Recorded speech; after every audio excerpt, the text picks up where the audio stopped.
सिंहासन हिल उठे राजवंशों ने भ्रिकुटी तानी थी। बूढ़े भारत में भी आई फिर से नई जवानी थी। गुमी हुई आजादी की कीमत सबने पहचानी थी। दूर फिरंगी को करने की सबने मन में ठानी थी। क्या आप जानते हैं कि यह अमर कविता किसने और किसके लिए लिखी थी? वीर रस की एक ऐसी कवियत्री जिनकी रचनाएं आज भी हमारे हृदय में जोश और देशभक्ति की भावना भर देती हैं। हम बात कर रहे हैं सुभद्रा कुमारी चौहान की, जिन्होंने यह कविता वीरांगना रानी लक्ष्मीबाई के लिए लिखी थी।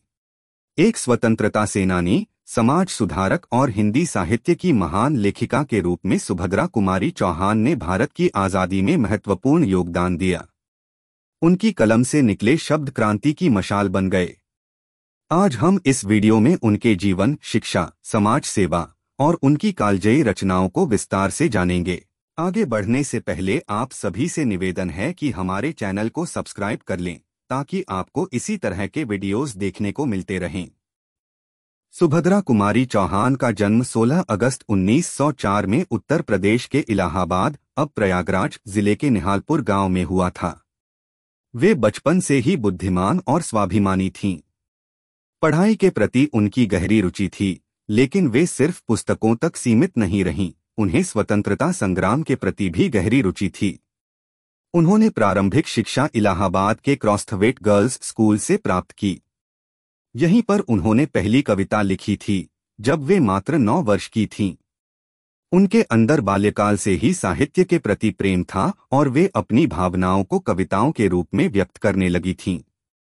उनकी शादी लक्ष्मण सिंह चौहान से हुई, जो स्वयं भी एक स्वतंत्रता सेनानी थे। शादी के बाद वे जबलपुर, मध्य प्रदेश आ गईं, जहां उन्होंने अपनी साहित्यिक और सामाजिक गतिविधियों को आगे बढ़ाया। 1920 में जब महात्मा गांधी ने असहयोग आंदोलन शुरू किया तो सुभद्रा कुमारी चौहान ने उसमें बढ़-चढ़कर भाग लिया। वे पहली महिला थीं जिन्हें ब्रिटिश सरकार ने सत्याग्रह आंदोलन में जेल में डाला था। उन्होंने महिलाओं को स्वतंत्रता संग्राम में भाग लेने के लिए प्रेरित किया और खुद भी जेल की यातनाएं सही, लेकिन अपने संकल्प से पीछे नहीं हटीं। उनकी यह कविता उस हर आंदोलनकारी के लिए एक प्रेरणा का स्रोत है जो अपने परिवार को छोड़ देश के लिए खड़े रहे थे। है तो बढ़े हाथ राखी पड़ी है, रेशम सी कोमल नहीं यह कड़ी है, अजी देखो लोहे की यह हथकड़ी है, इसी प्रण को लेकर बहन यह खड़ी है। सुभद्रा कुमारी चौहान का साहित्य में सबसे बड़ा योगदान उनकी ओजपूर्ण और प्रेरणादायक कविताएं हैं। उन्होंने कुल मिलाकर 88 कविताएं और 46 कहानियां लिखीं, जिनमें समाज सुधार, नारी शक्ति और स्वतंत्रता संग्राम की झलक मिलती है। जिसमें सबसे ज्यादा प्रसिद्ध कविता झांसी की रानी की थी। खूब लड़ी मर्दानी वह तो झांसी वाली रानी थी। यह कविता झांसी की रानी लक्ष्मीबाई के शौर्य को दर्शाती है। इसके अलावा वीरों का कैसा हो वसंत, यह कदम का पेड़, खिलौने वाला, बिदाई, जलियांवाला बाग में बसंत, बिखरे मोती जैसी और भी रचनाएं शामिल है। उनकी कहानियां समाज सुधार और देशभक्ति से ओतप्रोत हैं।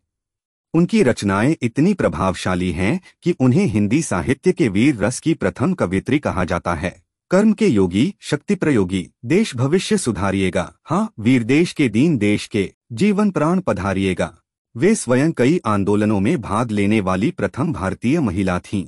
उनके जीवन का उद्देश्य सिर्फ लेखन नहीं था, बल्कि समाज में परिवर्तन लाना भी था। सुभद्रा कुमारी चौहान का जीवन बहुत लंबा नहीं रहा। 15 फरवरी 1948 को मात्र 44 वर्ष की आयु में एक सड़क दुर्घटना में उनका निधन हो गया। उनकी मृत्यु भले ही जल्दी हो गई, लेकिन उनका लेखन और योगदान अमर है। सुनाई पड़ता है कलगान, मिला दूं मैं भी अपनी तान, शीघ्रता करो मुझे ले चलो, मातृमंदिर में है भगवान।